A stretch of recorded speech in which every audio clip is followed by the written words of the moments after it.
Hello，大家好，欢迎回到设计思考入门课程。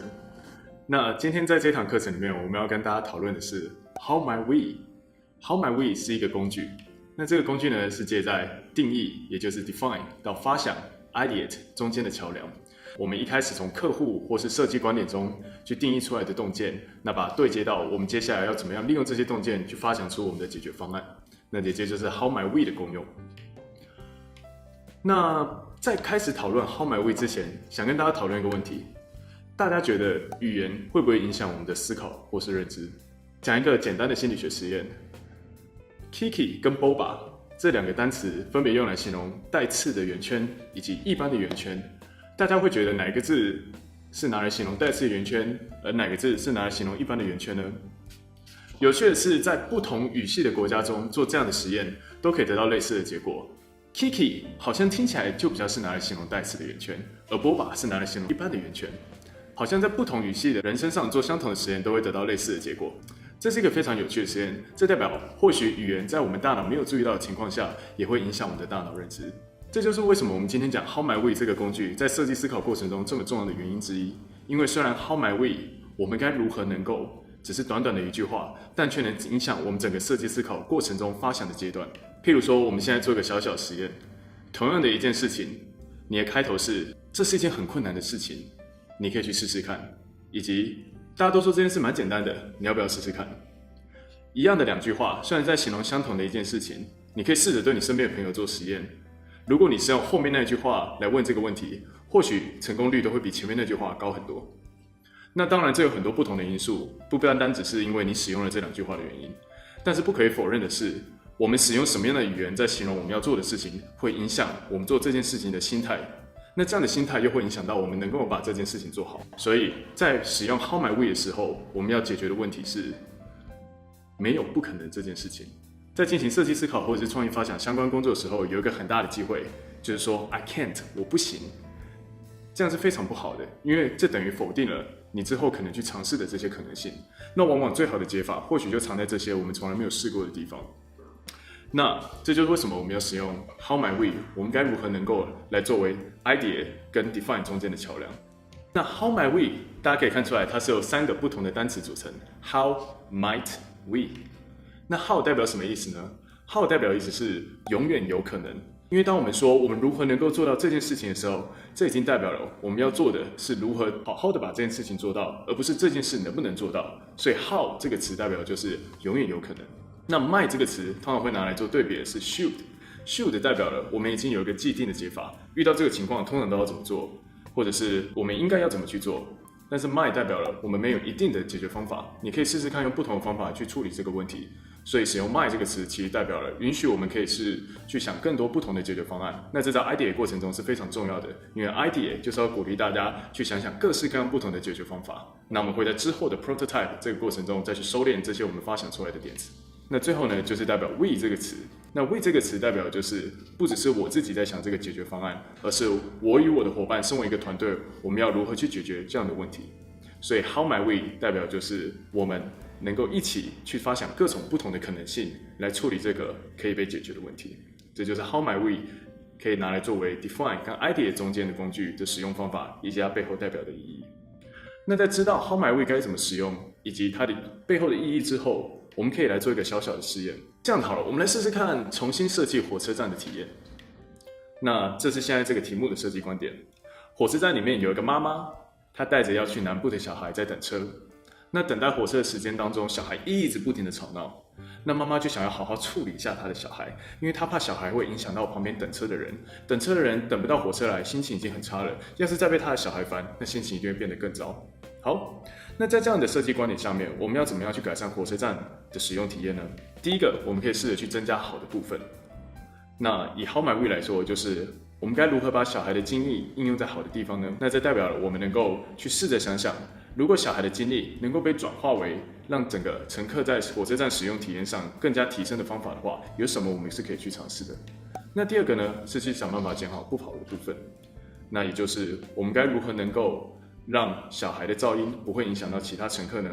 也就是减少小孩的噪音对其他乘客造来的负面影响。那第三个，我们可以试着去探讨对立的概念，像是我们该如何能够把等待这件事情变成好玩的？大家可能会认为等待一般就是枯燥与乏味的，那我们有没有方法能够去设计一个体验或者是一个工具，能够让等待火车的过程中变成是有趣或好玩的呢？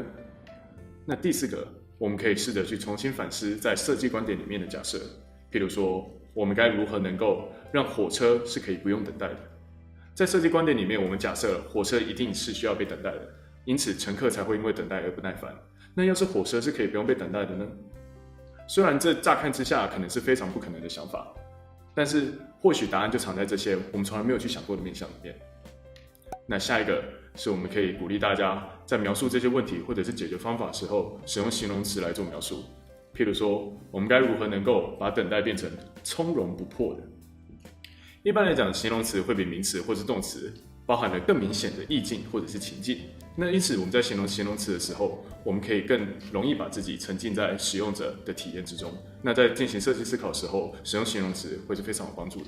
那最后，我们可以试试看，当你在发想时候卡住的时候，也可以试着用不同的比喻来找寻启发。譬如说，我们该如何能够把火车站变得像游乐园？那游乐园这个概念里面，可能就包含了开心的，可能就包含了有吃的东西，可能就包含了能够轻松的带着你喜欢的人去约会等等不同的概念。那这些概念呢，也能够可以帮助我们在设计火车站的体验上，或许有我们原本没有想到的地方能够去改善。那尤其是在我们前面的方法都用过卡住的时候，使用比喻来找寻启发，通常是一个蛮有效的解决方式。那最后呢，我们重新结论一下 How My Way 这个工具，它是什么呢？它是从定义到发想中间的桥梁，也就是当我们定义完，得到一些来自客户或者是使用者的洞见的时候，在接下来发想阶段，我们可以开始去使用的一个工具。那它要怎么做呢？它通常是在我们发想前，先把这些句子写下来。我们该如何能？我们该如何能？也就像前面在解释火车站重新设计的例子上我们提到的。那最后呢，有一个小小的需要注意的地方，也就是在使用 How My Way 的时候，大家可能要记得不要问太大或是太小的问题。譬如说，重新设计一个冰淇淋，那你可以说我要重新设计一款甜点，那这可能就是太大的问题。那或者说我要设计一个不会让冰淇淋滴下来的甜筒，那这可能就是太小的问题。因为你今天想要问的问题是想要设计出一款更适合走在路上的冰淇淋，那这个冰淇淋它真正的问题的根源可能会比只是滴下来还大，也可能是比甜品这件事还小的问题。所以在使用 How My Way 的时候，这是一个我们需要小小去注意的地方。还是我们刚刚有提到说，我们在收敛完之后，要进一步的去发想解决方案。那在发想之前，我们有一个 How My Way， 我们如何的问句来作为衔接。像我们厘清了，就是对于这个受访者，他时间管理做不好的主要原因，是因为优先顺序的排定不清。那优先顺序排定不清背后更深层的洞见是在于他的玩乐跟他的责任感，不想让别人失望这一点相互的矛盾跟冲突。那或者我们可以依照上面的这个我们找出来的这个洞见，进一步的来发想有什么样的 How My Way， 有什么样的我们如何问句。Jeff， 你觉得我们可以怎么开始？像刚刚他有提到说，责任感是一个他通常在优先顺序上排比较后面的事情。那我在想，我们可以试着去看看为什么责任感优先顺序排这么后面，然后可以去减少责任感导致他被排到后面的理由。所以你觉得可以是我们如何减少责任感不去做的理由？对。我刚刚已经想了一个，我觉得就是因为既然优先顺序不清是一个蛮直观的题目，或许我们就是可以想一个我们如何有效的协助排定优先顺序。像刚刚有提到说快乐跟责任感听起来好像是冲突的，我就想到我们可以试着让两者去平衡。所以是我们如何让快乐跟责任感有效平衡？